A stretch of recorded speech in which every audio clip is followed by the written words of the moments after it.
महाराज जी, मुझे मेरे क्रोध पर निरंतर नहीं रहता। मैं हमेशा सबकी मदद करता हूँ, या ये कहूँ कि लोग हमेशा मेरा फायदा उठाते हैं। पहली बात तो आप अहंकार के बैठे हो कि मैं सबकी मदद करता हूं। तुम्हें है क्या जो तुम मदद कर सकते हो? क्या है तुम्हें मदद कर सकते हो? ना तुम्हारे में बुद्धि है, ना बल है, ना इतने बड़े धनी हो, कुबेर का खजाना तो है नहीं, और बुद्धिमान ब्रह्मा वाली बुद्धि तो है नहीं। तो आप क्या मदद कर सकते हो किसी की? क्या मदद कर सकते हो? व्यर्थ का अभिमान क्यों रखते हो?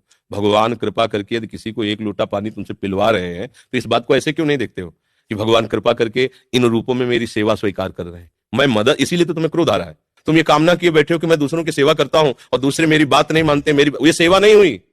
तुम उनसे सम्मान चाहते हो। हमने तुमको पानी पिलाया, तुम्हें प्रणाम करो, हमारी बात मानो, हमारे अनुकूल चलो, इसे सेवा थोड़ी कहते हैं।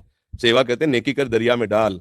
सेवा कर दी, तुम गाली भी दोगे तो हमें स्वीकार है। तुमने जल पी लिया, आनंद से तुम मस्त रहो, हमें गाली दोगे कोई परेशानी नहीं। इसे कहते हैं सेवा। सेवा करके सामने वाले को झुकाने की बात आना, उसे सेवा नहीं कहते। पहली बात, गलत हो आप, तभी आपके अंदर क्रोध आता है। यदि आप गलत नहीं होगे तो आपके अंदर क्रोध नहीं आएगा। कामा संजायते क्रोधा, कामना है तभी क्रोध का प्रादुर्भाव होता है। क्या कामना है? कि हमने तुम्हारा सहयोग किया, हमने तुम्हारा हित किया, और तुम हमारा बुरा करते हो तो क्रोध आ जाएगा। अगर तुम हित कर रहे हो तो तुम्हारा बुरा कौन कर सकता है त्रिभुवन में?